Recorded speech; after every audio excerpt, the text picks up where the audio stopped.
Recording now.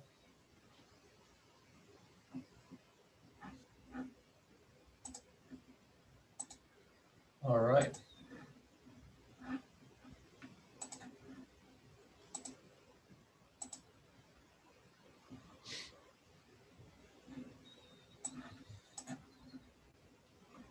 Looks good.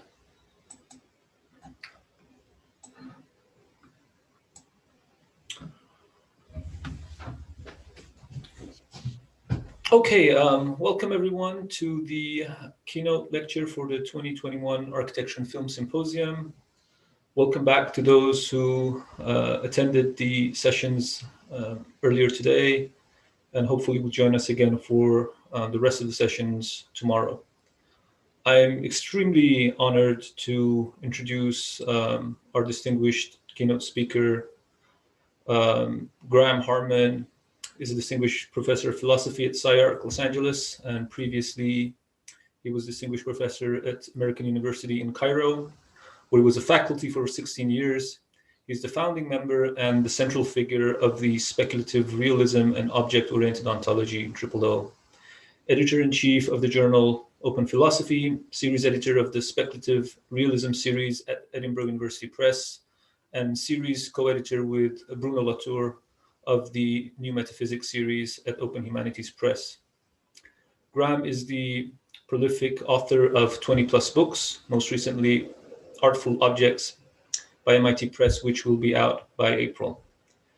In 2015, Graham was named by Art Review magazine as one of the 100 most powerful figures in international art world, and was also cited in the Best Schools magazine as one of the 50 most influential living philosophers.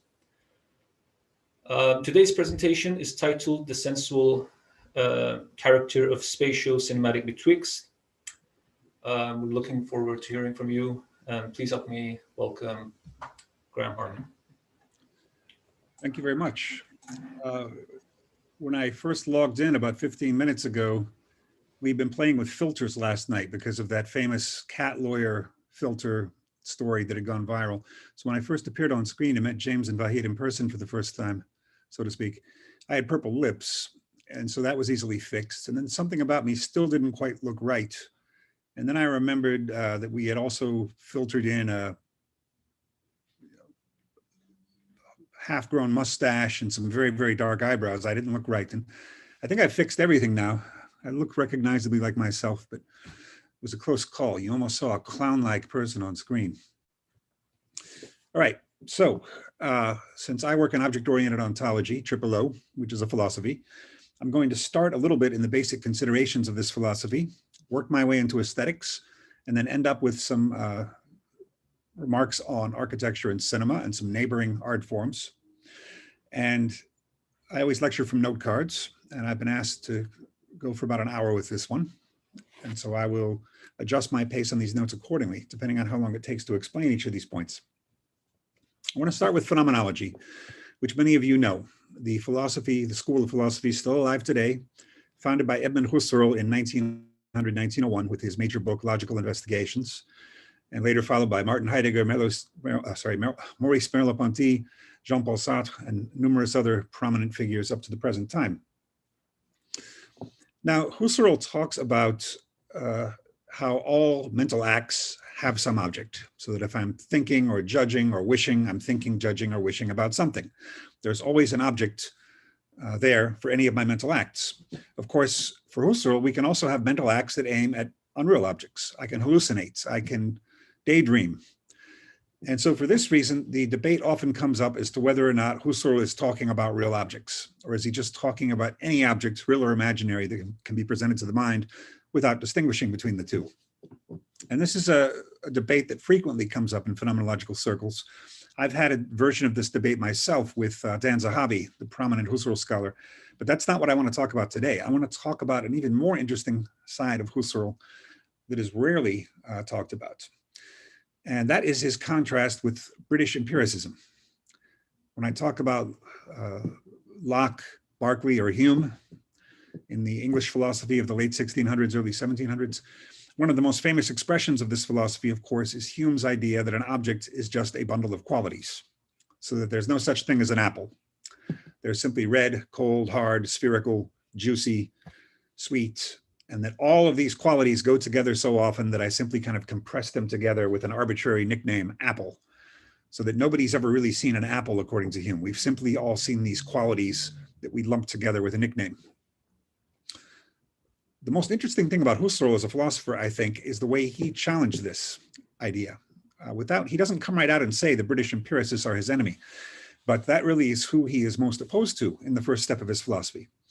Husserl says, and I think he's right, that there is an object, always objects in perceptions, in tension with their qualities, right? Because Husserl says that every mental act has an object. He doesn't say every mental act has a bundle of qualities.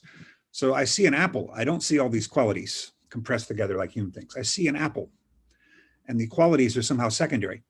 What's the proof of that? The proof of that is that I can take the apple and do things to it, toss it in the air, rotate it in my hand, take a bite out of it, put it at different distances, turn on the light so that it looks different in the room, put it in the refrigerator a little while to cool it down more. And none of these things change my view that this is the same apple that I've simply done things to. It remains the same apple. Husserl, of course, calls these adumbrations. Adumbrations are different specific perceptions we can have of an object, but the object remains the same no matter what the adumbrations are. And so Husserl creates, maybe for the first time in history of philosophy, quite possibly, a tension between objects and their qualities. That an object needs its qualities, but it's not identical to them.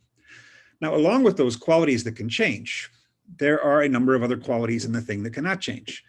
Obviously, if the too many features of the apple changed, I would start questioning my judgment that it's an apple. You know, if I bit into it and tasted a citrusy sort of flavor, I would tell myself that it's actually an orange that looks like an apple for some reason. It's kind of a silly example, but there are other examples that are less silly. Sometimes we decide that we've misidentified an object, or that an object we think is the same as the one we last saw is actually a different object. Like if we misidentify a person on the street as our friend. So in other words, there are certain qualities, even though Husserl has already said that most qualities are dispensable. You can kaleidoscopically change the qualities of an object and it's still the object. There's also this deeper layer of qualities that a thing needs in order to be what it is, at least for us to consider it to be the same thing as it is. So there are two kinds of qualities in Husserl. And this is actually a crucial insight, but there's a paradox here because now we have two kinds of qualities in the object. One that is completely accidental, the other that is essential. The other being the ones that the thing needs in order to be what it is. And Husserl gives a solution to this paradox that I don't think works. His solution is that any of the features of a thing that we get through the senses are the accidental ones. Those can all be varied. They can all be changed. The ones that we get from the intellect are the essential ones, or I call them the real ones. The real qualities of a thing are the ones that the intellect makes contact with. Those are the ones that will not change. And this is, of course, a fairly classical rationalist position, that you can trust your intellect, you can't trust your senses. This goes all the way back to Plato. It resurfaces in Descartes' philosophy that the senses are always deceiving us. And I think there's a problem with this. And it's not because I don't think the senses never deceive us. It's because I think the intellect also always deceives us. That the intellectual is ultimately no better than the sensual is. And I'll give an example here as to why. You might remember that Martin Heidegger, Husserl's star disciple, who later turned in a different direction philosophically, does a kind of inverse relation from Husserl's own. Instead of saying that the intellect gets the deeper properties of the thing than the senses, Heidegger says praxis gets a closer relation to things than theory does, right? So Heidegger thinks you know the hammer better when you're using it, and that if the hammer breaks, or if you start making theories about hammers, as some physicists do, then somehow you're at a derivative relation to the thing, whereas the use of a thing is more primordial. It gets us closer to the things. I think that's also wrong. I don't think that any human way of approaching the thing is going to get us closer to the thing itself, right? Because yes, human perception and the human intellect both objectify things in a certain way, but human practice, human use also objectifies things in a certain way. Both of them are equally distant from the thing itself. The thing in itself, it's a concept of Kant that is often ridiculed. It's ridiculed by Husserl, for example. I don't think it can be ridiculed. The thing itself is simply what you get when all of our relations to the thing are subtracted. And of course, by definition, we can't get at that thing directly. We have to get at it indirectly, elusively, elliptically. And this is why figurative language is often so important in human cognition, why metaphors and other things are really the best way we have of getting at certain objects. That philosophy and the arts, I will say, are not forms of knowledge. They are cognitive enterprises that give us a different kind of access to the thing than knowledge. Because what is knowledge? If somebody asks you what something is, there are really only two kinds of answer you can give them. And these are the two kinds of knowledge. You can tell them what it's made of, you can tell them what it does. So if somebody asks me what water is, I can tell them it's H2O, that it consists of certain chemical bonds, or I can tell them what it's used for. It's used for quenching thirst, it's used for putting out fires. And those two kinds of answers are usually held to exhaust the reality of an object. But of course they don't, because the water is always going to be more than all the uses we know of it. And it's also going to be less than the chemicals that make it, right? So hydrogen and oxygen famously both cause fire to become very big. It feeds fire, whereas water quenches fire. That's interesting. Water does something that you don't find in its ingredients. And so the object is always a kind of third term in between its underlying components and its overlying effects on the environment. I once called the object something that belongs to the mezzanine level of reality. It's not something deep and hidden the way Kant would think. It's something in the middle between its components and its outward effects. And so what philosophy, and also in a different way the arts, I think, are about, is trying to find different ways to get at that midway object. And that's another kind of betwixt, by the way. Speaking of the betwixt and the between, referred to in my title, the object is itself always a between, and something we cannot see directly, but its reality is attested to precisely by the fact that we cannot see it directly. Anyway, back to the point about Heidegger. Heidegger thinks that our practical relations with things in which they are invisible and we're simply using them without noticing are somehow a direct and intimate relation with the things. But that's clearly not the case. When you sit in a chair, you're not coming into contact with all of the properties of the chair. There are lots of properties in the chair that do not have anything to do with the human form and how it bends in order to sit. There are strange smells in the chair that only dogs and mosquitoes can confront. There are other electromagnetic properties, the way it reflects ultraviolet light, which we can't see. The chair is always going to be more than any human interaction with it. So that's the first point I want to make, is that the object is always a little bit mysterious. Now, the next thing I want to say, this is a little more controversial, but readers of object-oriented ontology will already be familiar with this. This is not just something special about humans. It's not just that we poor humans are finite and we poor humans therefore cannot know what a chair is really like or an apple is really like, nor is it just smart animals like dolphins and dogs and monkeys who are affected by this. I say that any relation between any two things, even if they are completely mindless and inanimate, will fail to exhaust its terms. You can see this with my favorite example from medieval Islamic philosophy, the question of fire burning cotton, where a lot of the religiously minded medieval Islamic philosophers would claim that fire isn't burning cotton, God is burning cotton, that it looks like the fire and the cotton are touching and that the flames erupt from the cotton as a result. Some of them tried, the occasionalists of Islam tried to make the case that God is actually doing everything directly.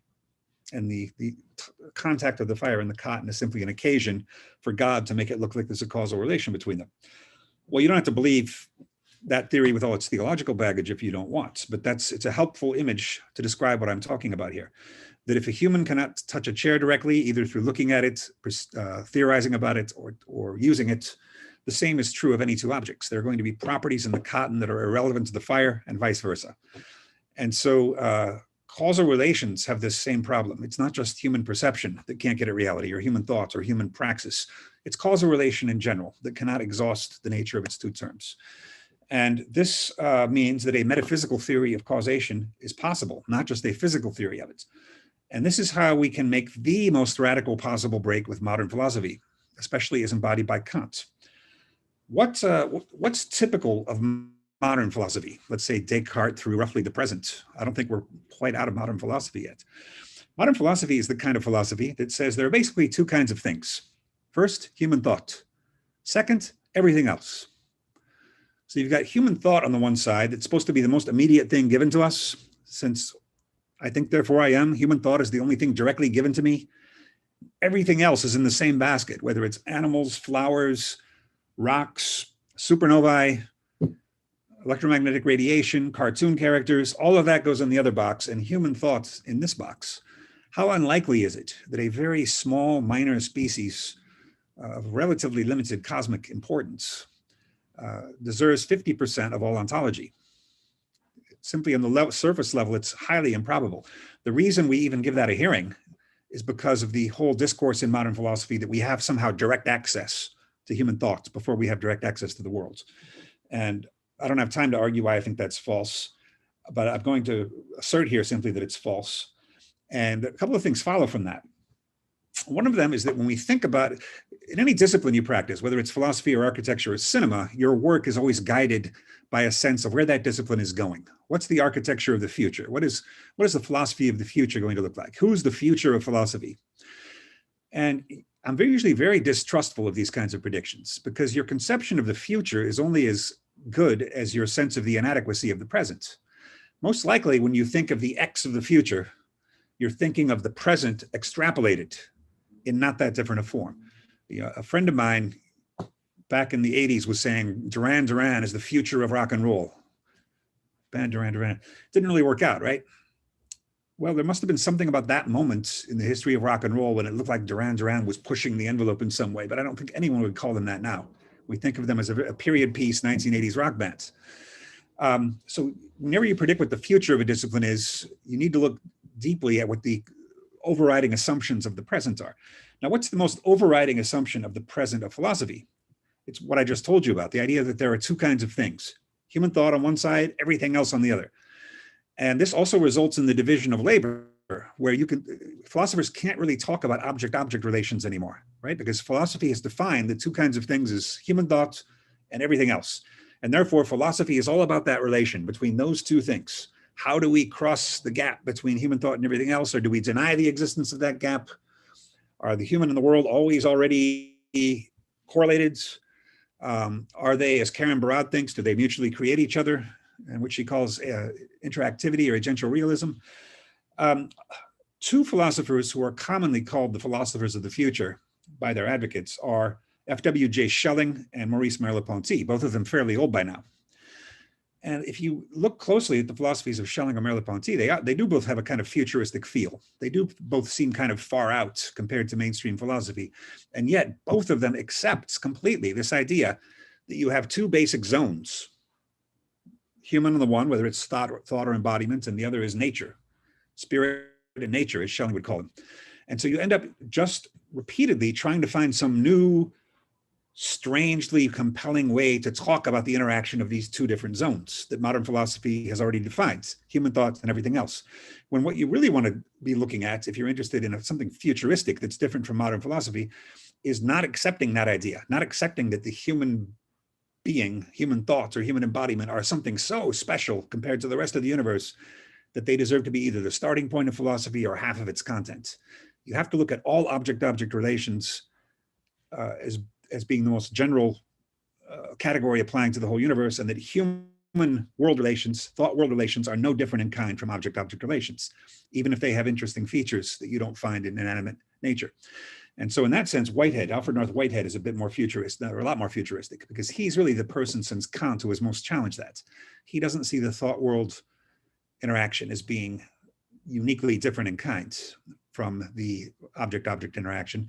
And of course, this puts object-oriented ontology on completely the opposite side from Slavoj Žižek, to name just one, for whom the subject, human subject, is always something very special, that it tears a unique rip in the fabric of the universe.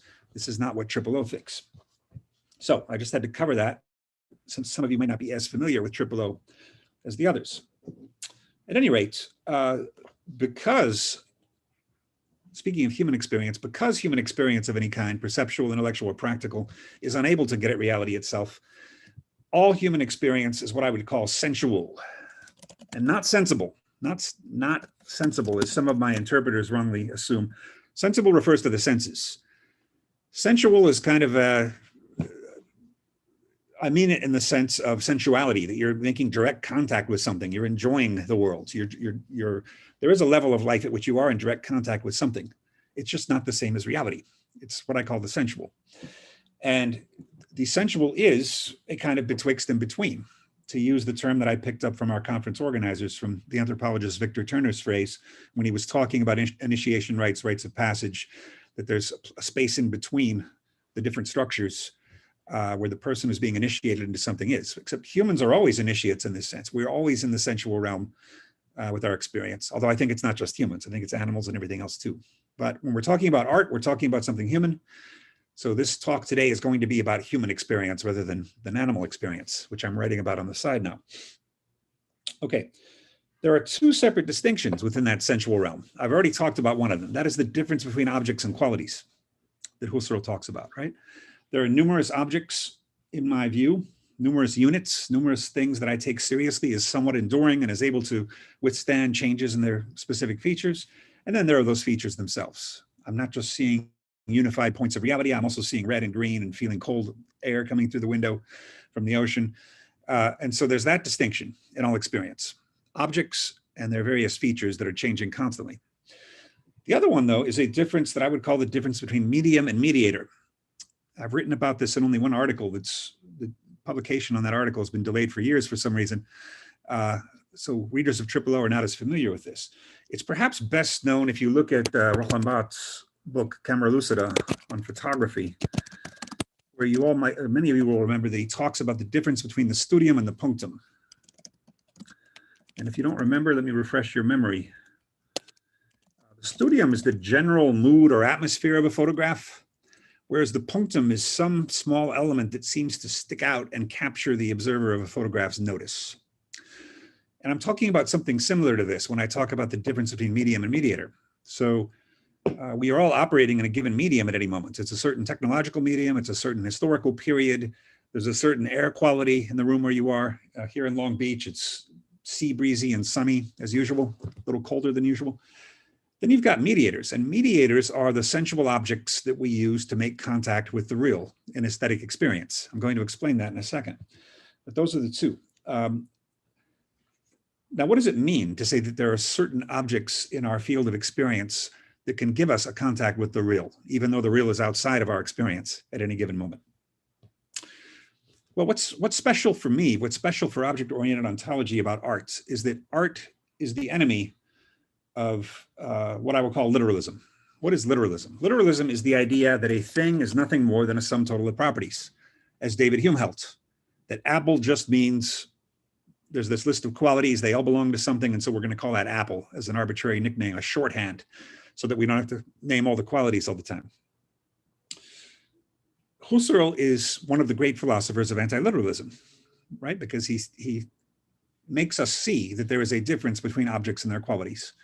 And that plays a huge role in his philosophy, even though it's not the side of his philosophy that is talked about most. Metaphor is the easiest and clearest case of anti-literalism, one that is praised by Aristotle as the greatest human gift. So let's talk about literalism and metaphor a bit. Derrida, of course, famously says there's no difference between the two, but that's because he defines literalism as being the ability to see the object in its direct presence, which he thinks is impossible, and I think is also impossible.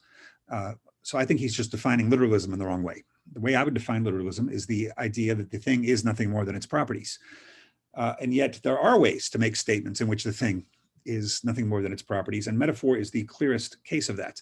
And I'll give you two examples. This comes from my book, Object-Oriented Ontology, A New Theory of Everything, from 2 years ago, published by Pelican. There are two things especially that are very different about metaphorical statements from literal statements. And the first one is that literal statements should involve some resemblance, some convincing resemblance between two objects. A metaphor should neither be too close nor too far in the two terms it uses. So when you say a pen is like a pencil, that's a literal statement because you are comparing a pen and a pencil as both having similar qualities, the ability to write on paper, a similar shape, maybe a somewhat similar price. They're both cheap, even if pens cost more.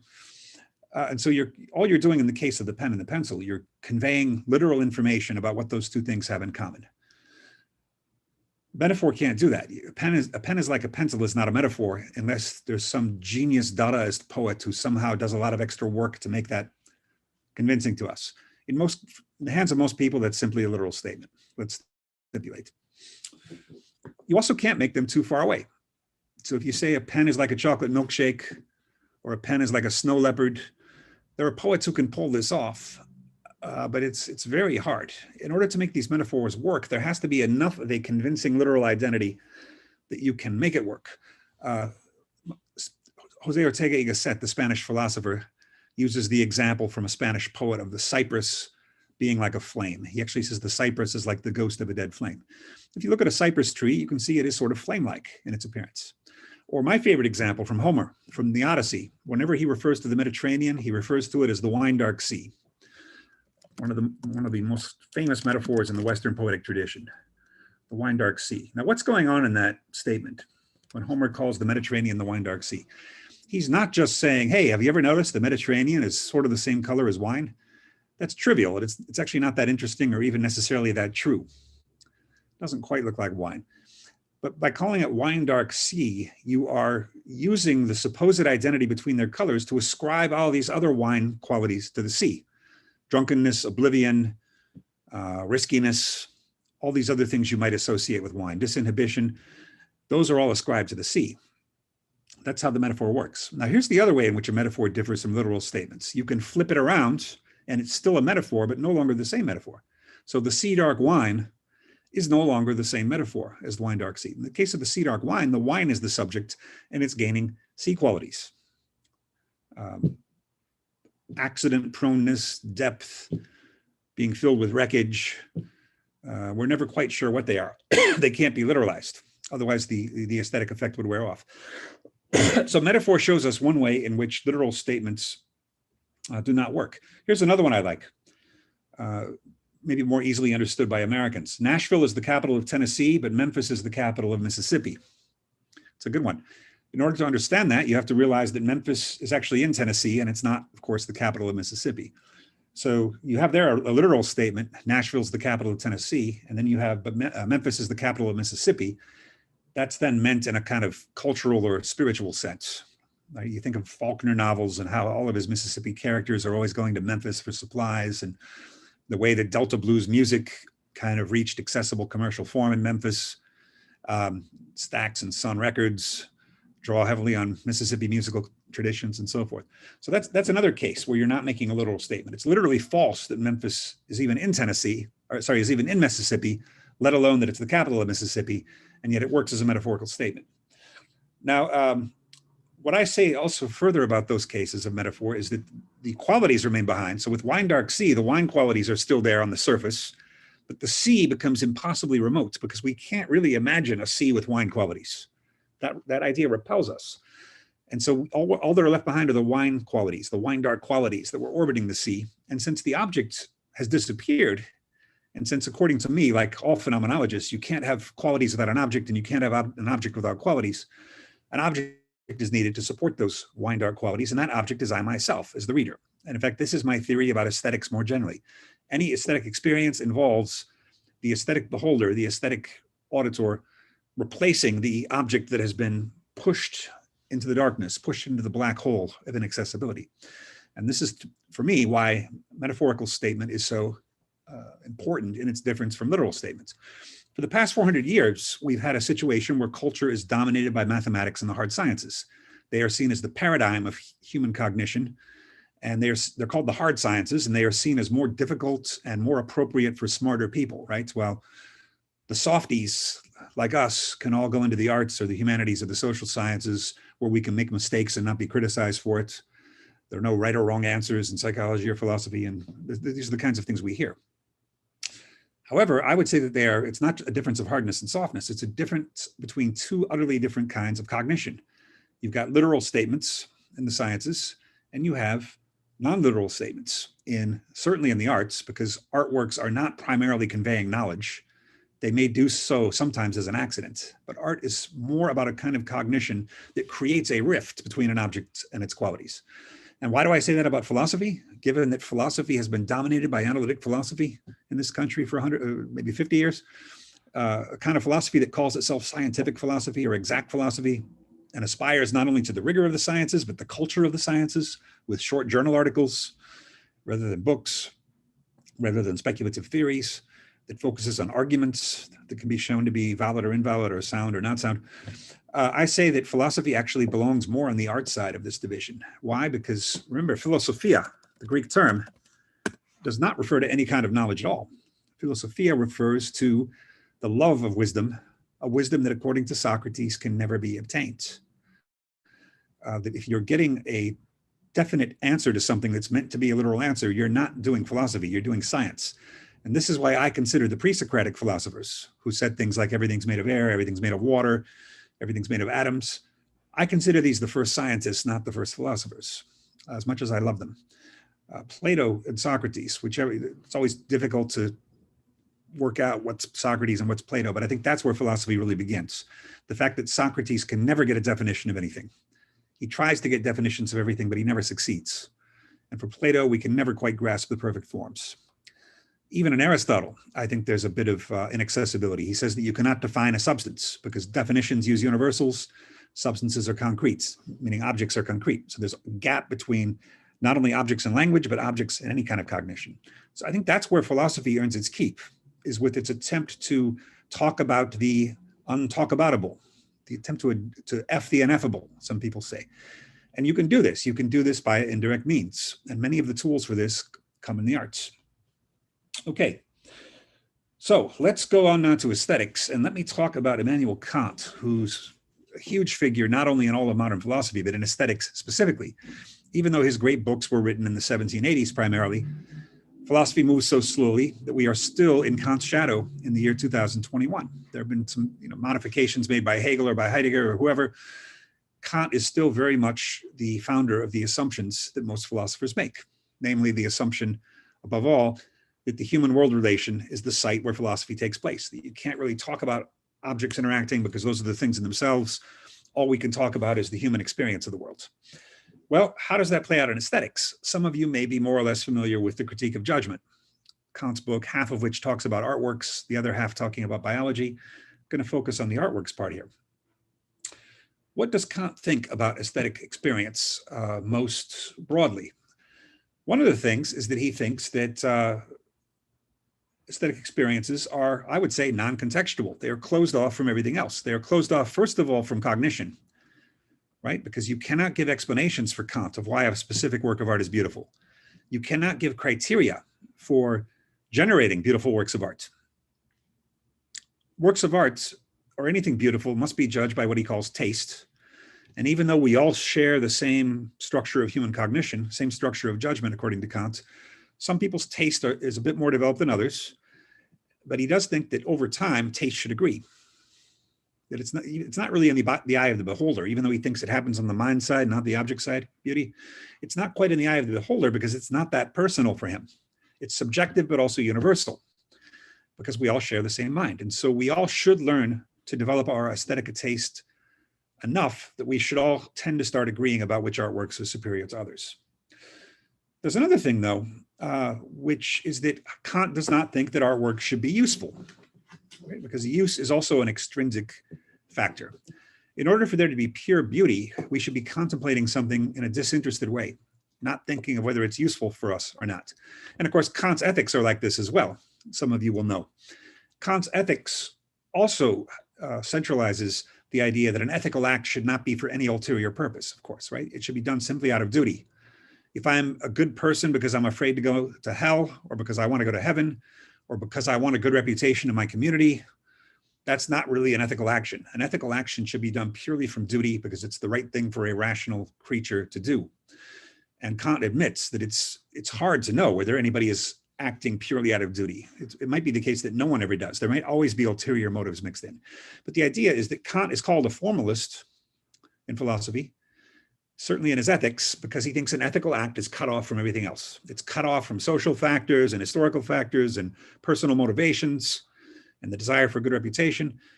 An ethical act should be self-contained. Okay, well, Kant never actually calls himself a formalist in his aesthetics, but most people call him that, and he is. Why? Because for him, the aesthetic experience is something cut off from everything else. I've already mentioned it's cut off from cognitive criteria. Like, you shouldn't be able to explain a work of art in literal terms. You shouldn't be able to paraphrase a work of art. It's probably a bad work of art if you do that. And in fact, anytime you paraphrase a work of art, it sounds ridiculous. You make it sound ridiculous. And a lot of critics do this. I've written about the example where Edmund Wilson makes fun of H.P. Lovecraft's fiction. I like both of them. So this was an interesting moment for me. I like Lovecraft's fiction. I also like Edmund Wilson as a critic. Edmund Wilson said something like, Lovecraft generates a bunch of prehistoric creatures who play outlandish tricks with time and space, usually somewhere in Massachusetts. And we're supposed to laugh at that and say, oh, how ridiculous. What a horrible writer Lovecraft is, because Wilson has just literalized him.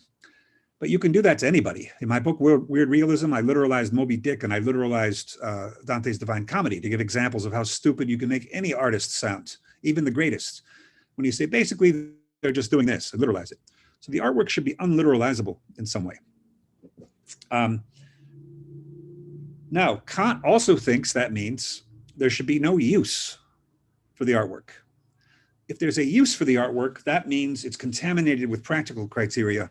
And so you're no longer getting a pure aesthetic experience of beauty before. Now, let me give you a couple examples he gives before I get to the third one, which is my main one. He first talks about the beauty of horses. We've all seen beautiful horses, whether at racetracks or elsewhere. And aside from the fact that many psychoanalysts have said there's an erotic aspect for humans to horses, even if you forget about that, just looking at a beautiful horse, Kant thinks you're probably saying, that's a beautiful horse. What you really mean is, wow, that's a really fast horse. I'd like to ride it. Or I'd like to bet on it in the Kentucky Derby. I could make a lot of money. This horse looks like a champ. You think, or how great it would be to have this strong horse pull my stagecoach, or use for fox hunting, or whatever you have in mind to use with horses. Kant thinks there's always going to be a practical judgment of the horse mixed in and contaminating your aesthetic experience of the horse. An even clearer example is human beauty, though. Kant says you can't really judge a human being as beautiful in a pure sense because there are obviously too many ulterior motives there. You're either interested in dating the person or having offspring with them. You can't, it's somewhat hard to just judge a human body as beautiful or a human face as beautiful in a pure, disinterested fashion. So he's very skeptical about that as being a pure form of beauty. Okay, but the third example is the one that interests me most today. That example is architecture. As you may remember, Kant in the Critique of Judgment places architecture fairly near the bottom of his list of arts. Literature is his favorite. Every philosopher of art has a favorite art form, right? For Aristotle, it's Greek tragedy. For Plato, it's certain kinds of music. For Nietzsche and Schopenhauer, it's music. For Cavell, it's film. You can find a philosopher who prefers almost every kind of artwork. In Kant's case, it's literature. And he doesn't give us all the reasons for that, but we can imagine some of them. Kant does not like architecture because he thinks there's no way to contemplate the beauty of architecture, which for him is the aesthetic phenomenon par excellence. There's no way to contemplate that apart from its use. And that means that architecture for him will always be a problem.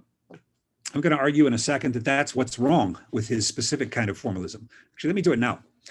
Formalism in the arts, which is out of fashion now, is the view that an artwork is largely cut off from its surroundings. And this typically means that you don't consider the artist's biography or you don't consider the socio-political conditions under which the artwork was created. You simply look at internal aspects of the text or the painting and try to figure out what's going on aesthetically without considering the wider ramifications of the artwork.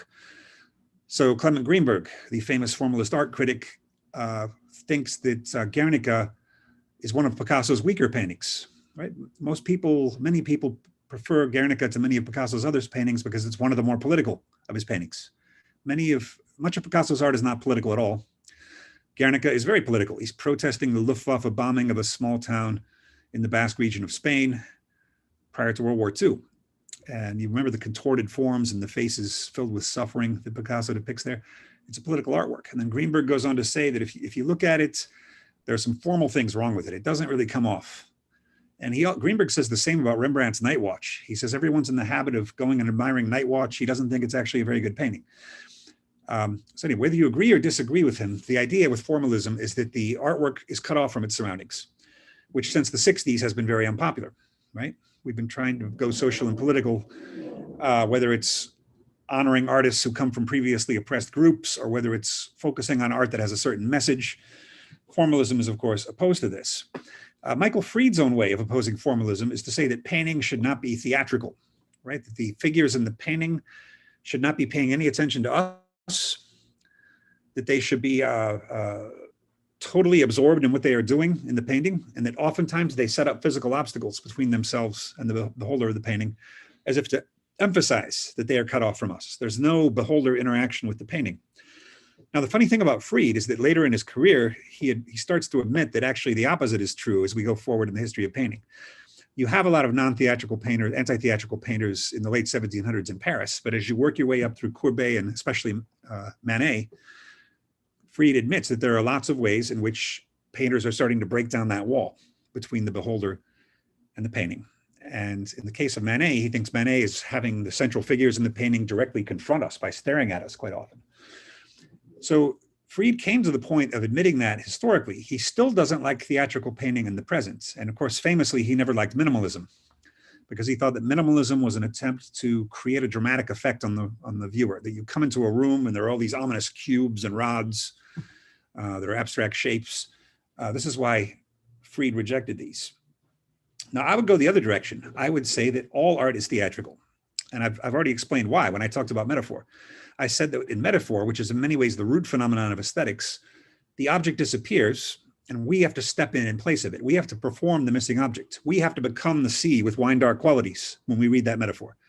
I'm not saying that it always works for everyone. I'm saying that if a metaphor works for you or if an aesthetic experience works for you, that's what's going on. You are becoming a performative part of the artwork itself.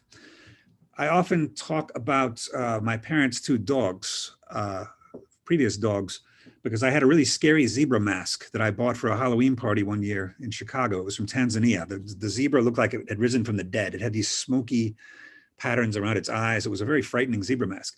For whatever reason, I was storing it in a cabinet at my parents' house, and I took it out one day, and their small dog went berserk. It went crazy. It seemed like it was going to attack me, bite my throat or something. And even though this dog loved me and had known me for years, something about the mask had transformed me. And the other dog actually came from the side and jumped up and knocked it off my face, even though these dogs know me very well and they could smell me, and dogs are supposed to be smell oriented.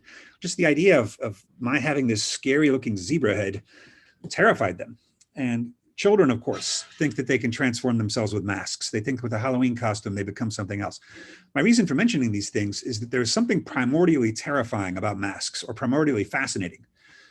I've never been more moved by an art show than I was in Victoria, British Columbia, by a show of quachyudal potlatch masks, the sea raven and the octopus. I found that it was very deeply moving, more than just a show of paintings would ever be. Something about the mask. I suspect that the mask was the first art form because it involves somebody performing something that they're not. And so I would go the opposite direction from Fried and say that all art is theatrical. That's the root of it all. And I think that's what Kant gets wrong. I said Kant gets something wrong with formalism, right? What's wrong with formalism? I agree with the part of formalism that says the artwork is cut off from everything else, right? That it shouldn't be linked too closely to use value, that it shouldn't be linked too closely to the society around it. Famously, great artworks can travel across time and space very well. That's an unpopular sentiment now too, but I would actually say that Shakespeare is a great author. Not that he's someone who needs to be decanonized, as some teachers are saying these days, because Shakespeare is still a great writer for us today and can be performed in Indonesia or Russia as well as in England. There's something about it that travels well because it's cut off from its context. I appreciate that about formalism. What I don't appreciate about formalism is the idea that there has to be a specific cut between the beholder and the object, or between the object and its political surroundings. In other words, I don't agree that art can never be political, that art can never be site-specific, that art can never be biographical in relation to the artist. I think what happens is that certain artworks are able to combine themselves with those factors so that they become a part of the work. So let's take Guernica again, for example. Obviously, that's not a formalist piece of work. Picasso is referring, it means something. Picasso's Guernica refers to the injustice and atrocity of the Guernica bombing. And yes, maybe 600 years from now, the Spanish Civil War will be forgotten and we won't care so much about that anymore. But in a sense, the Spanish Civil War is evoked by that work. And so the Spanish Civil War is connected to that work. It's part of it. There's no reason to think that the artwork is cut off from that. Just like there's no reason to think that that Dali's paintings need to be cut off from Freud's, right? We know that Freud was a big inspiration for Dali's surrealism. It would be hard to read Dali's painting, interpret Dali's painting without some knowledge of Freud and so on.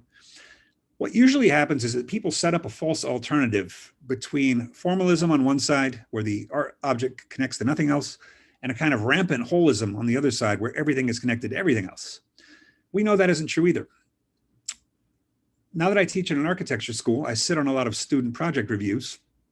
And of course, a lot of students try to make their buildings site-specific, just as a lot of artists do. But when you scratch the surface of the claim that this building is site-specific, what you'll find is that the architect is very carefully choosing, say, 4 or 5 aspects of the site that the building is in dialogue with. It's never a rampant dialogue with the entire surroundings, because there's an infinite number of things in the surroundings. Architects make choices. And so this is just formalism by different means, right? They are deciding which aspects of the site are relevant to the building and which are not. So it's still formalism. They're still making a deliberate attempt to exclude certain things.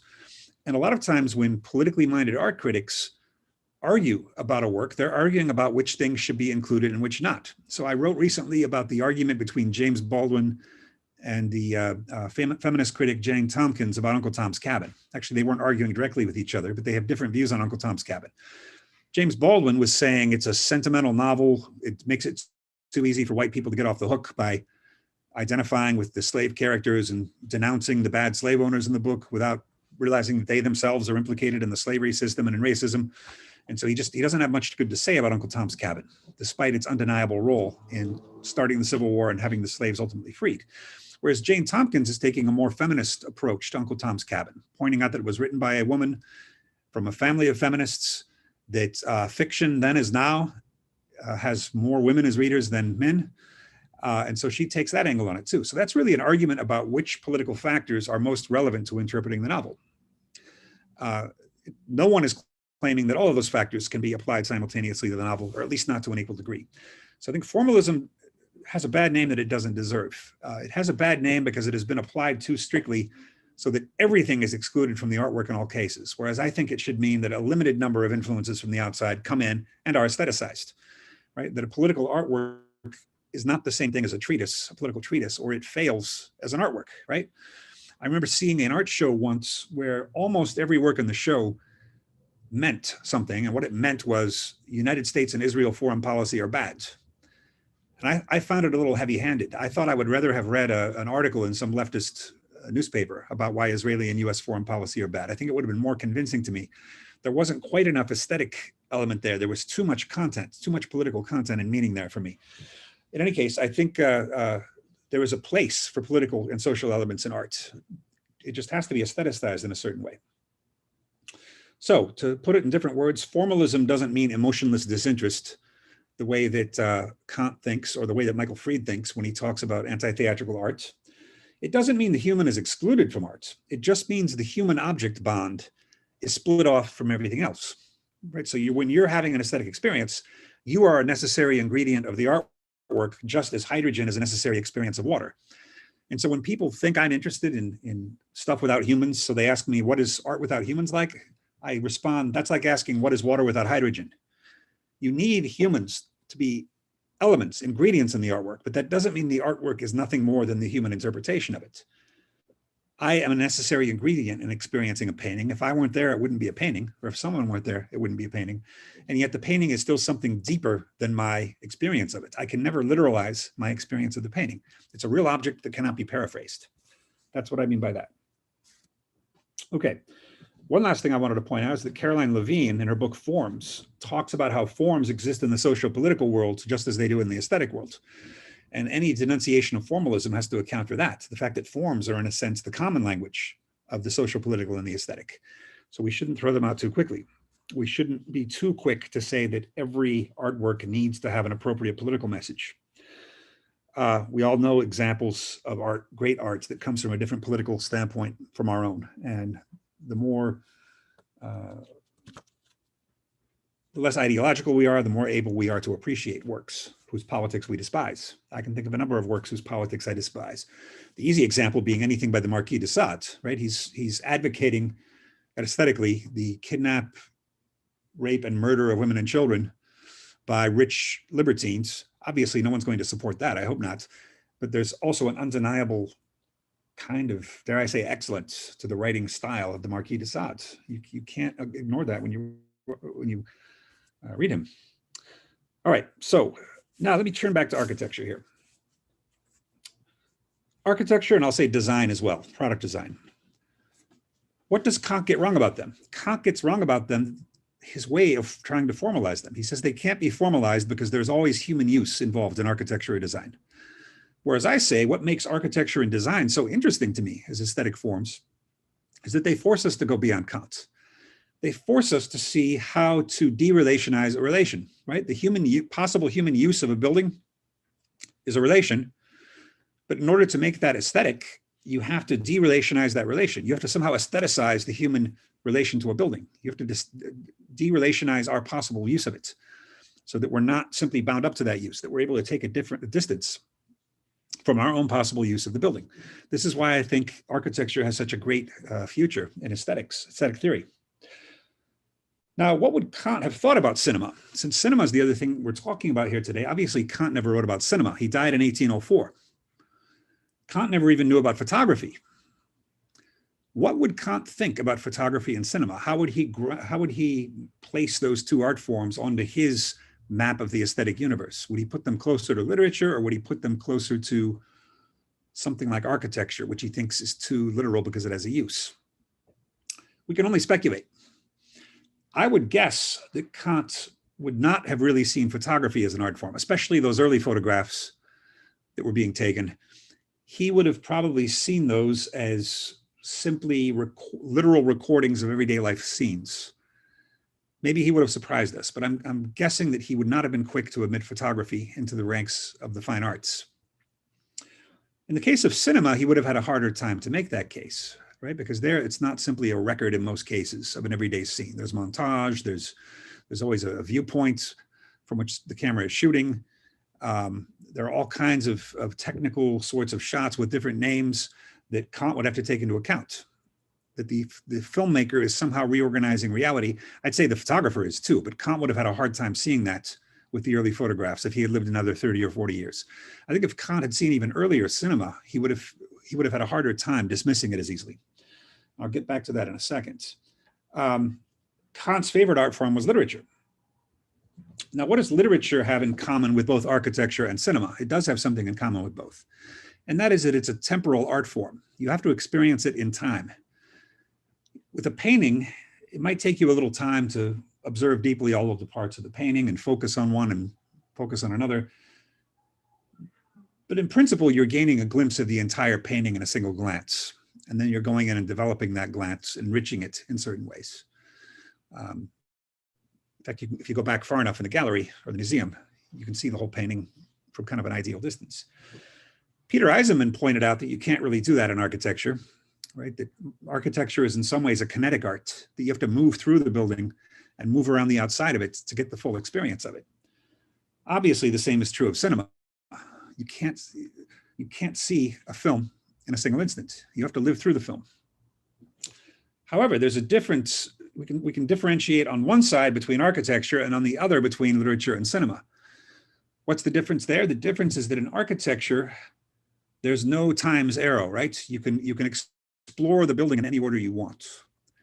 And so it's temporal in a sense that's under your control. The architect may try to set up a building in such a way that you're guided through it in a certain direction, but you don't have to follow that in most cases, right? You can enter from a different side. You can pause into a room, go back to the first room before you go on to the next rooms. You can contemplate it at your leisure in no definite amount of time. You might spend 9 hours in a building if you are really amazed by it. You might spend 10 minutes in it if you're not impressed by it. Film and literature, well, in the case of film, you have a definite amount of time you have to spend there.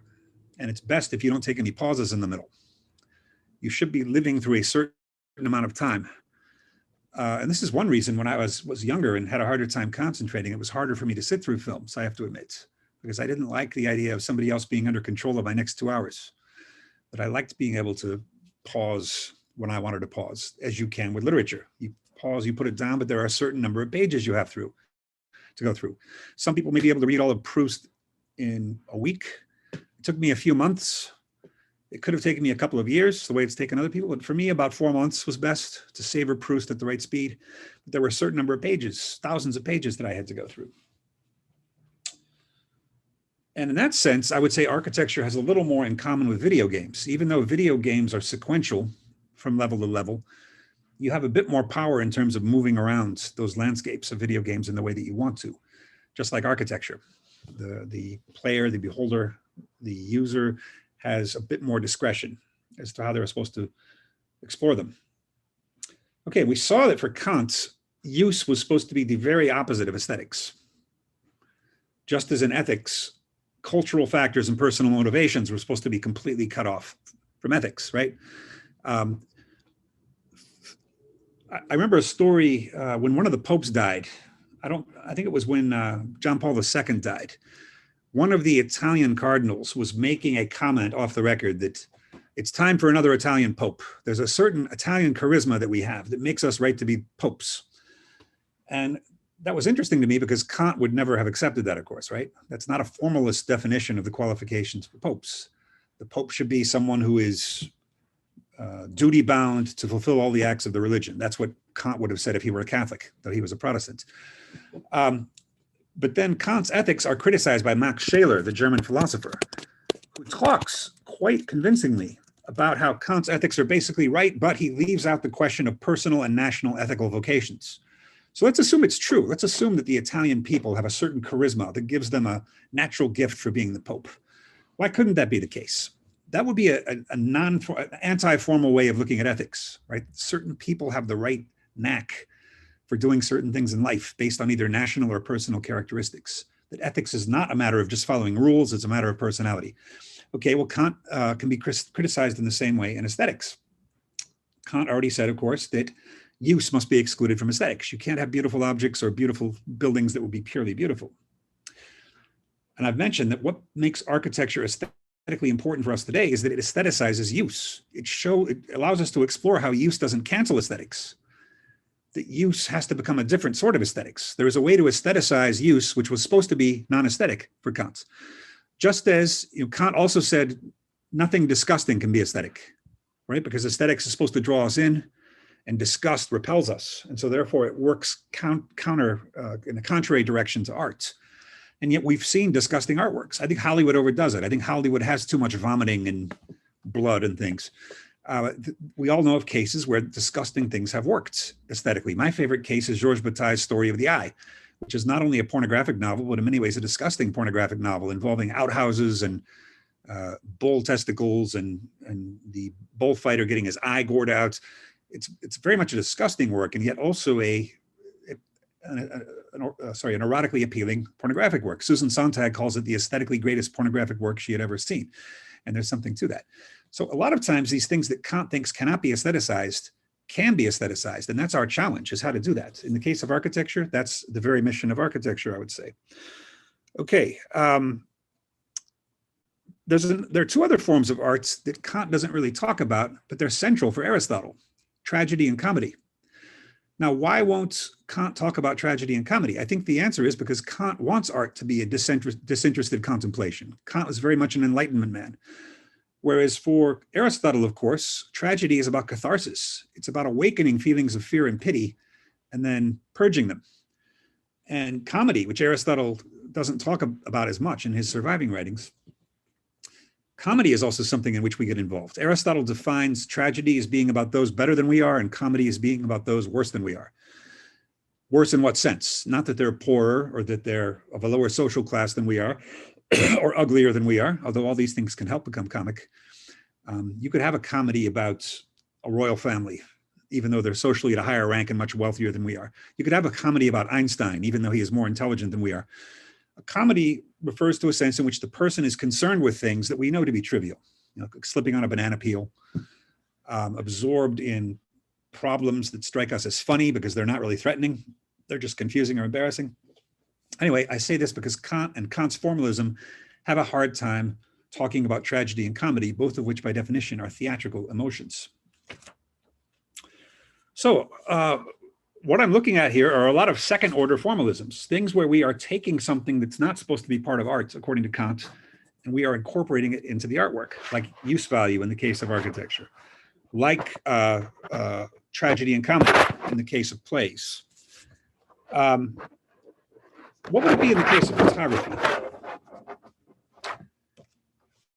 That's already a hard question. But if we assume that Roland Barthes is right, we could say that the conflict between the studium and the punctum is autonomized. The conflict between the general medium or atmosphere of the photograph as a whole and the one punctum that is catching our attention and somehow pushing us beyond that entire atmosphere, beyond the holism of the photograph. But I think that would work best for synchronic media, like photography. It happens in one moment, and so the punctum is going to be non-changing for the viewer of the photograph. It's going to be there, it's not going to be shifting, and the studium is always going to be there.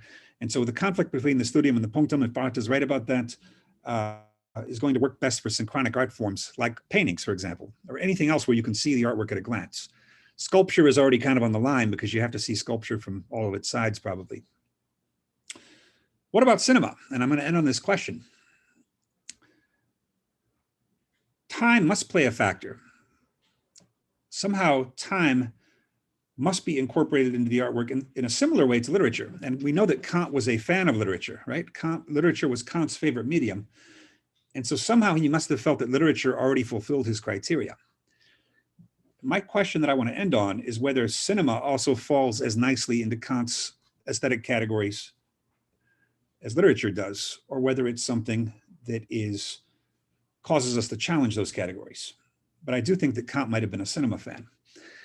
And so maybe some of you will have thoughts about that question. In any case, I will stop now and open myself up for questions about the lecture as a whole. Well, thank you very much, Graham. We do have some questions already coming in. Okay. Can't thank you enough again for being here today. It's interesting for me, as you know, I was relaying a little bit about this earlier today. Kind of an undergraduate degree that's so rooted in phenomenology, and then a graduate degree so rooted in materialism and Deleuze. And one of the things I really appreciated that I think is really critical in the architectural discourse today is the way in which we look at the nature of tools. And especially with the rise of technology, as someone who definitely embraces that. But it's nice to be able to at least have a conversation about what is latent within tools and technologies. How can we have authorial exchanges? How can we think of tools as mediums and contributors, and even be able to produce their own novel aesthetics or design inquiries? And I know there's already a few things kind of caught my attention, and that's one of the first questions that's already come in. So if I could, with the audience that we have right now, if anyone has a question, please, by all means, don't be shy and put your question in the Q&A in the chat here, and I will definitely relay it.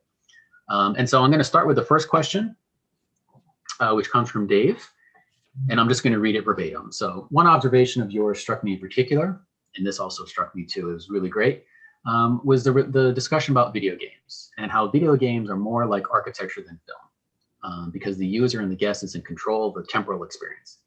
I would contend that the virtual game world is where cinema and architecture viscerally collide, and would love to hear you expand on this if you could. The last part I didn't hear. The last part was, I would contend that virtual game world is where cinema and architecture viscerally collide, and would love to hear you expand upon this. Interesting.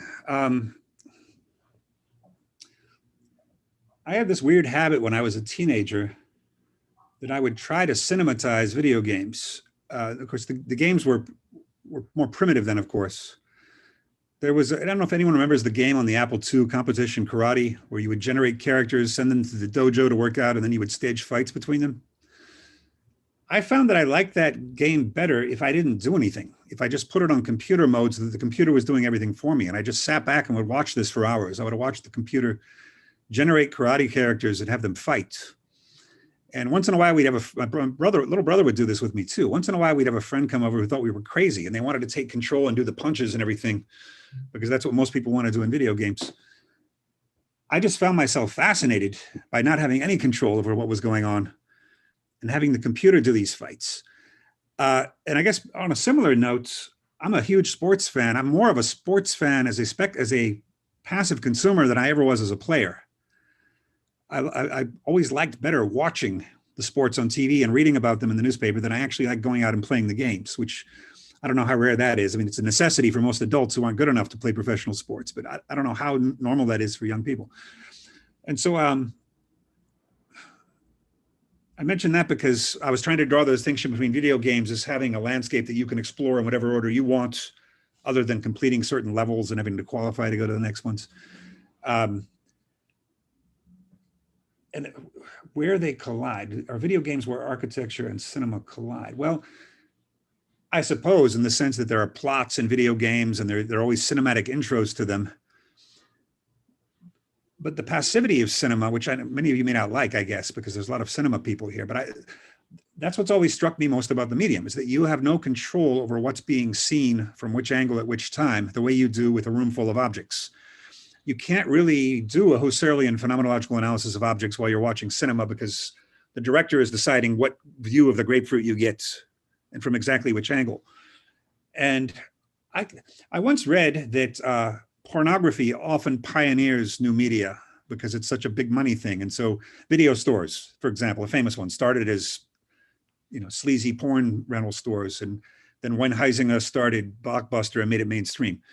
Then I heard at one point, and I don't think this has really gone mainstream yet, that pornography filmers were getting into filming the scene from many different angles so that the pornography viewer could click channels and see the scene from above or from the side.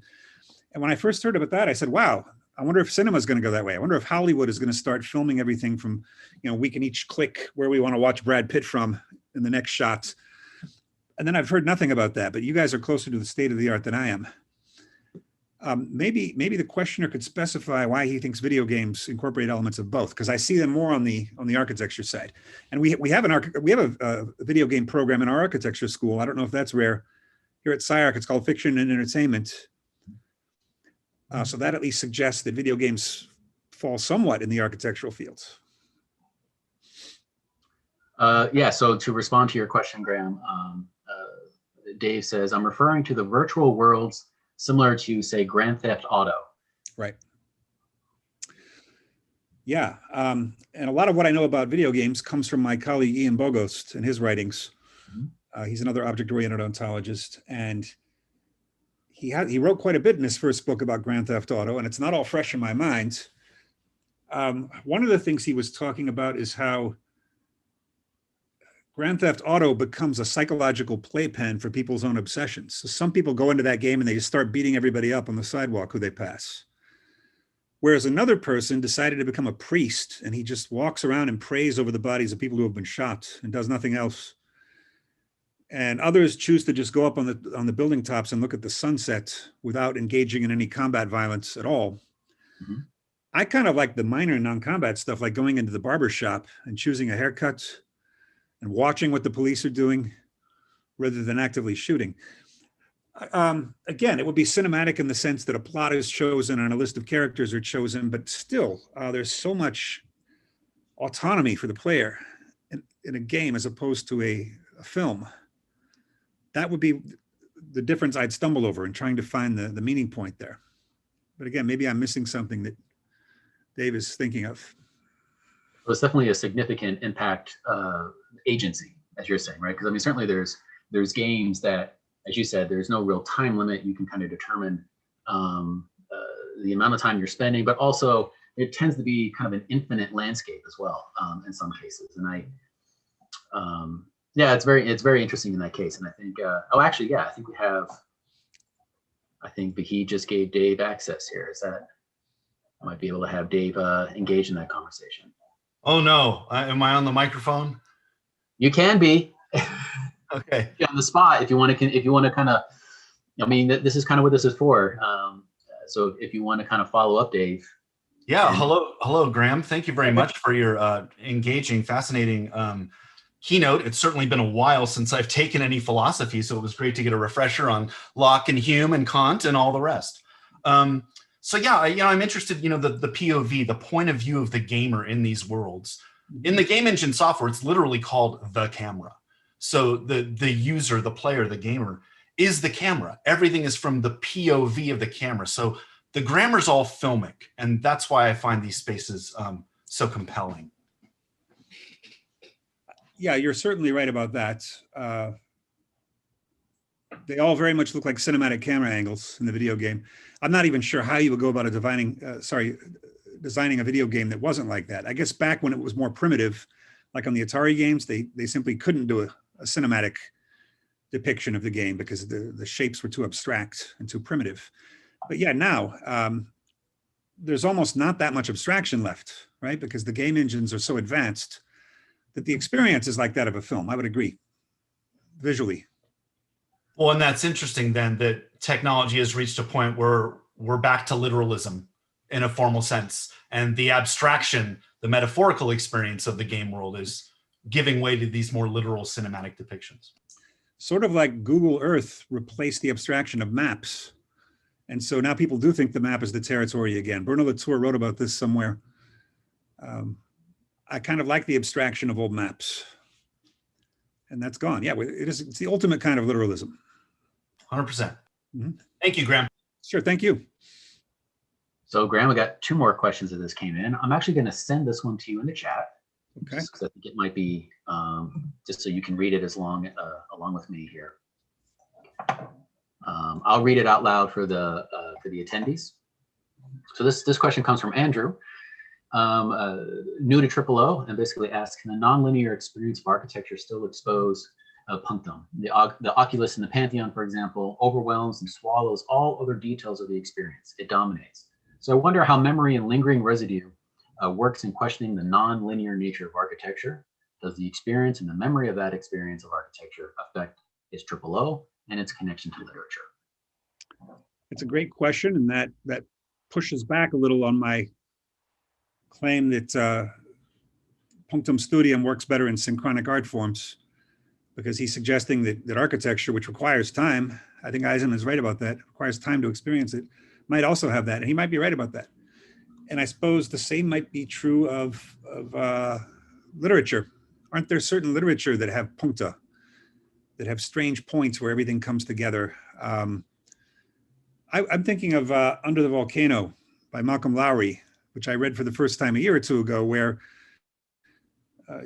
not much is happening. You're going along and going along and going along, and then I won't ruin it, but there's this kind of trick ending that's really weird, where 2 things are woven together in this bizarrely coincidental way, and you kind of never forget that after you read the book. And all the characters for the first 300 pages of the book are just saying, oh, that was so weird. I can't believe how weird that was. Wow, how did that happen to those people? And you're wondering what this is going to be. And then you finally get to it, and then it sits with you. It's unsettling. And so that's very much a kind of punctum in literature, and there are probably other examples. And we all have our favorite parts of novels, right, that haunt us. For me, in Moby Dick, for example, a huge novel, it's the point where Ahab pounds on the compasses and reverses their polarity. That's the one I can never get over. And other people have different moments in Moby Dick or other novels where that's the case. So yeah, I think that could be true. It could be that I have to rethink whether maybe the punctum studium difference, which I've always admired, can be broadened to account for temporal experiences as well. What always interested me about Barth's Camera Lucida is that it seemed like such a weird and arbitrary distinction the first time I read that book. I thought, really, that he thinks that's the essence of photography, that goes on? And then I started realizing he must have had a deep personal aesthetic experience along those lines that made him come up with such a apparently idiosyncratic theory of photography. But the more I think about it in other arts, the more I think that happens, right? That there's a general mood in any aesthetic scenario, but then there's always some element that sticks out and that pushes back against the aesthetic experience as a whole. I thought about that again when I started studying McLuhan. You know, Marshall McLuhan's a big author for me. And, you know, McLuhan talks all about the medium. Medium is the message. You're living inside the medium, you don't notice it. You're living inside Zoom right now, focused on the content of Zoom, but not noticing the features of Zoom. That's the medium, but then there's also a mediator. There's a thing that can flip the whole situation around. And for McLuhan, that's when a cliche becomes archetype, as he puts it. Artists take something that has become a cliche and reframe it somehow so that it becomes the new medium. And so the figure in the background reverse. One simple element of the situation becomes the dominant element.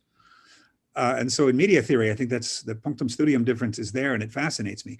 But what I like about this question is it makes me rethink whether puncta are possible in architectural cases, and of course, even in cinematic cases. I'm sure that happens in cinema. I'm just not thinking of any examples immediately.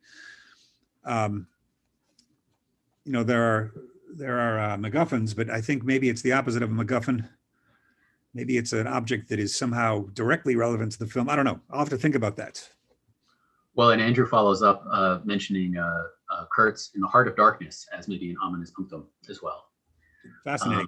Yeah, you spend the Graham, whole... I got another question. I'm just going to send it in the chat because of its length, just so you can read it.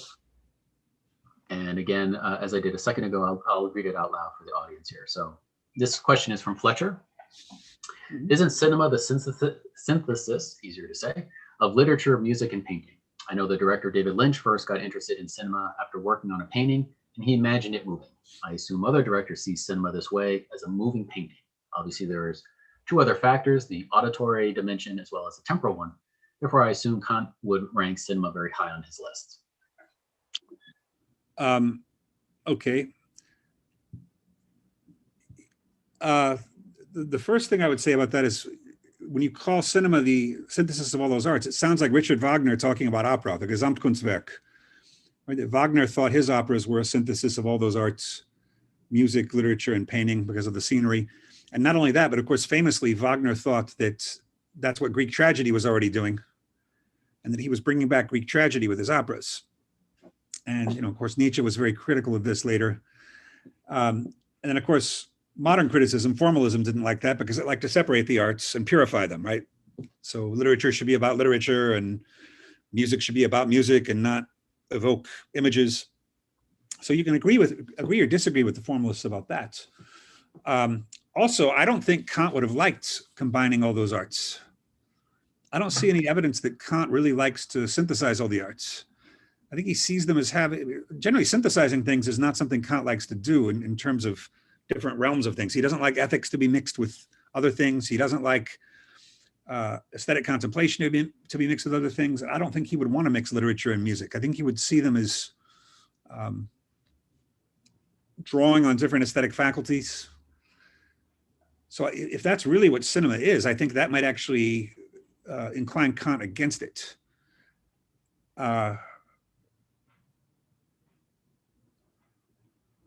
Also, you'd still have to ask, what arts is cinema leaving out? Even if we agree that cinema is synthesizing literature, music, and painting, what's it leaving out? Well, we'll be leaving out architecture, right? There's no explorable three-dimensional landscape in cinema. I mean, there might be, but it's the director that it's exploring it for you. You're not choosing how to explore it. And what other art forms are we missing there? Poetry, I guess you could have poetry and we have literature there, but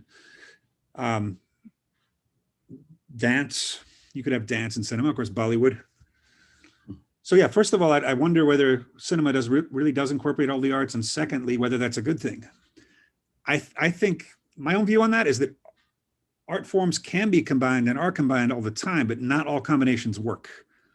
I wouldn't exclude them all a priori, but it takes some work to do that, and some syntheses fail. Like I could just randomly say, I want to synthesize country music with Wagnerian opera, but the result might be horrible. Or do a Caribbean ring cycle and do reggae versions of all of Wagner's music. It could be very funny. It could also be ridiculous. Whereas other art forms, like you see the Balinese gamelan or something, where it's sort of a combination of music, dance, and story, those work. But synthesis is not always guaranteed to be good. Combining things does not always succeed. And if cinema has figured out how to do it, then good for cinema. But there's also the chance of a big train wreck, I think, when you try to combine too many genres simultaneously. So these are just some of the thoughts I have about that. I do have one more question here, and so maybe just to mention to the audience, if anyone else wants to throw a question in, please do so now. So this question is from George. Do you see any relation between the punctum and Freud's uncanny? Fascinating. Yes and no. Yes and no. Maybe I see more relation with Heidegger's angst. The issue, of course, with Freud's uncanny is that castration's always there in the background somewhere. And that content is maybe a little too specific. I wouldn't want to say that every punctum refers to castration. You could do a psychoanalytic interpretation that led you down that path, but I think it's probably broader than that.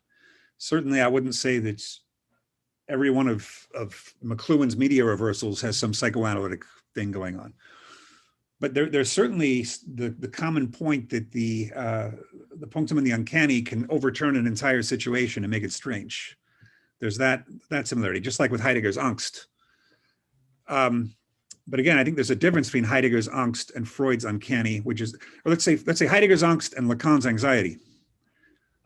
Because Lacan thinks anxiety does have an object, whereas for Heidegger, precisely, anxiety does not have an object. It's the entire world as a whole that becomes strange, which always struck me as a little suspicious.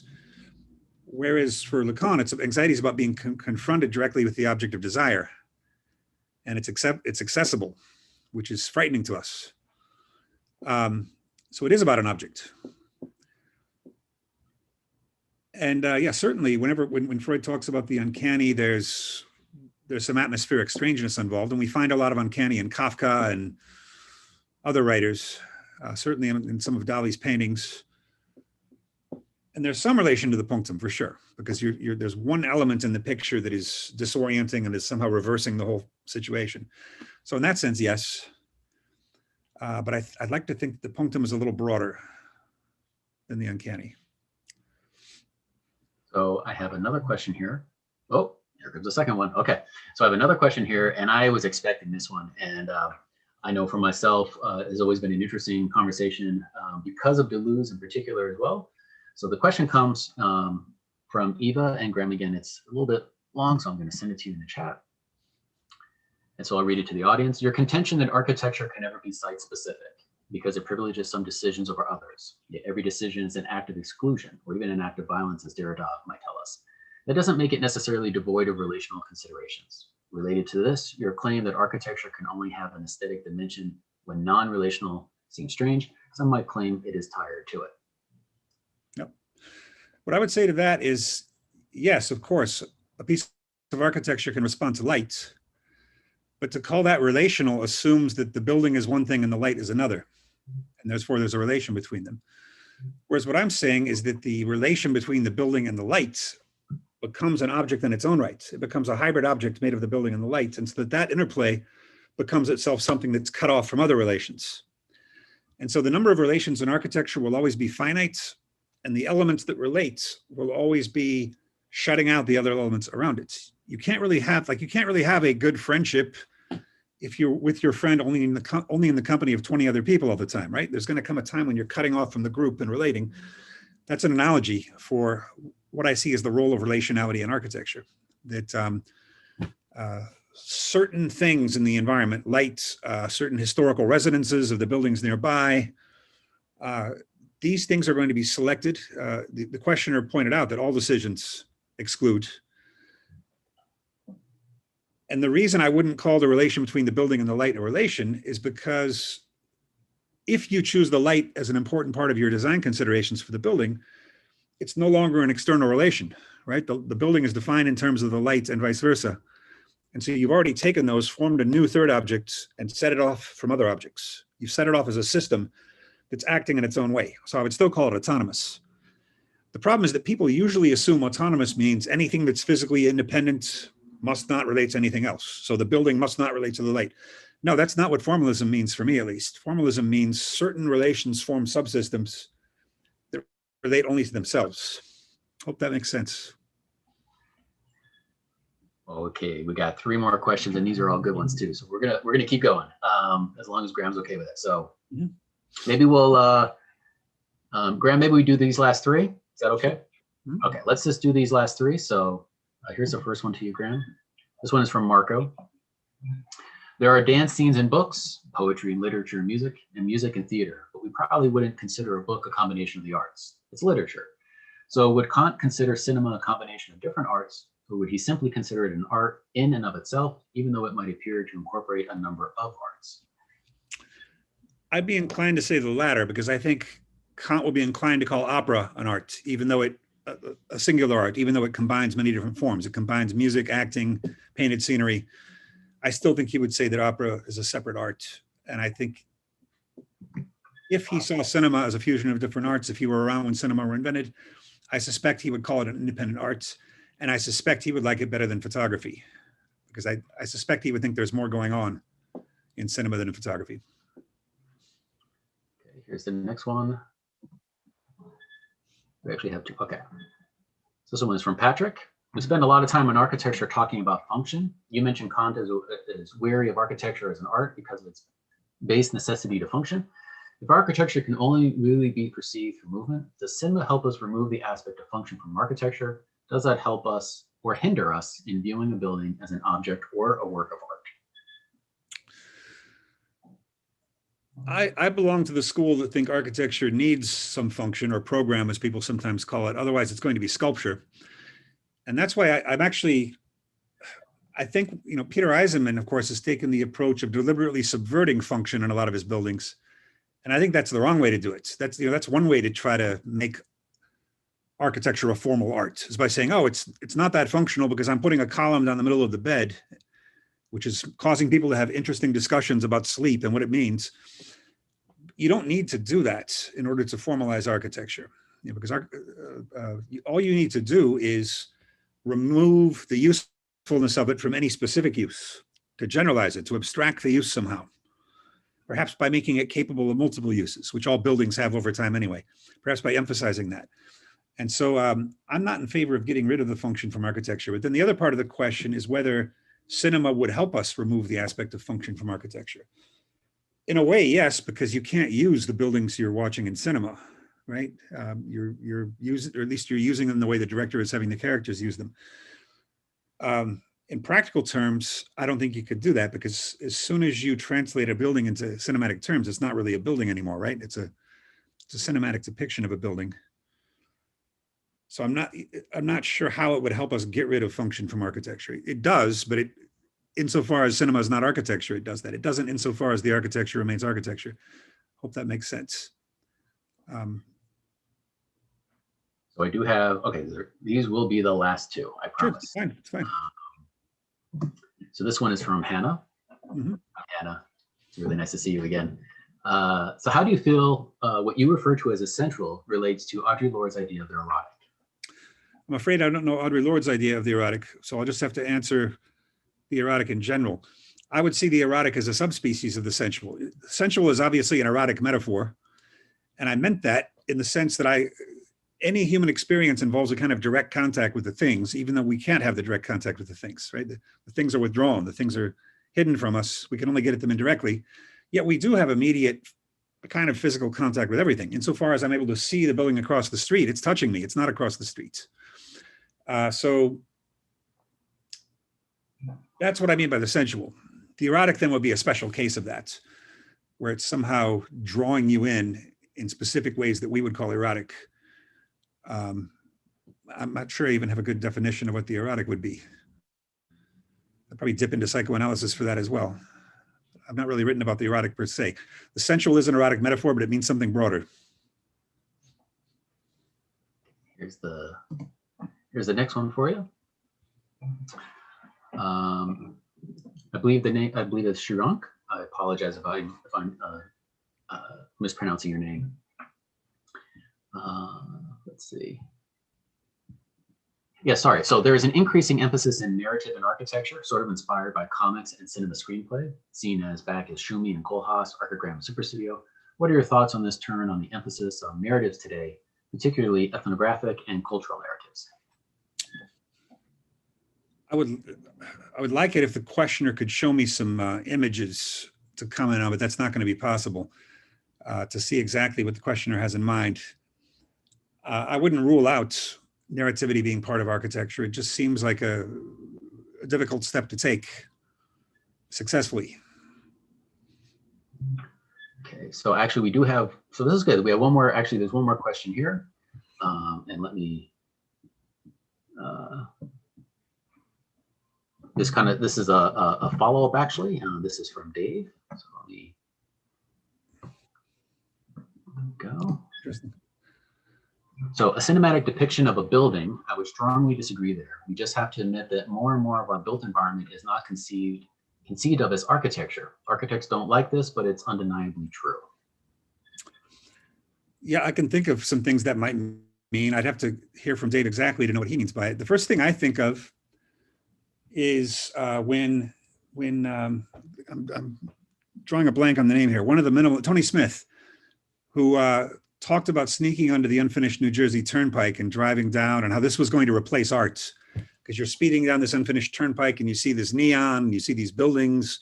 I think of it as kind of a video game experiment. And Michael Fried was very critical about this and saying this kind of thing is the death of art, this kind of experiencism. And I'm not sure if that's what Dave meant, but I think that's certainly true, that a lot of the built environment now is infrastructure, which is kind of architectural, but in a way it's not. It's more like medium. And architecture too is a medium, but architecture is also designed to be looked at in a way that infrastructure isn't always designed to be looked at. It's just designed as a medium for different kinds of experiments, like barreling along at 90 miles per hour through Los Angeles. That's in some ways a more meaningful experience than standing in front of a building in Los Angeles and delicately criticizing it. But again, I don't know if that's what Dave meant. He might have meant something else entirely with that question. And if so, I'm sorry. Okay, we've exhausted the Q&A. I want to welcome Vahid back in for a second. And Vahid, are you there? There you are. This is just fascinating. I really appreciate this. Thank you again, Graham, for accepting our invitation. And I know that our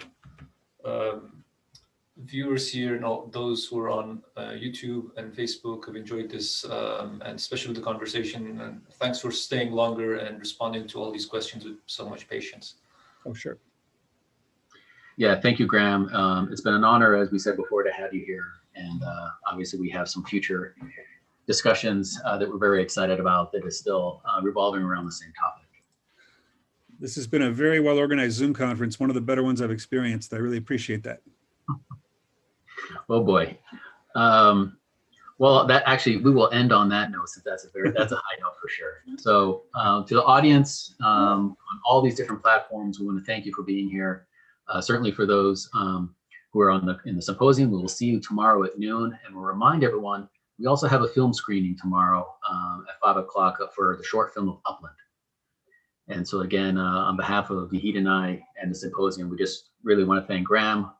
And we will all see you tomorrow or in the universe. Thank you, Graham.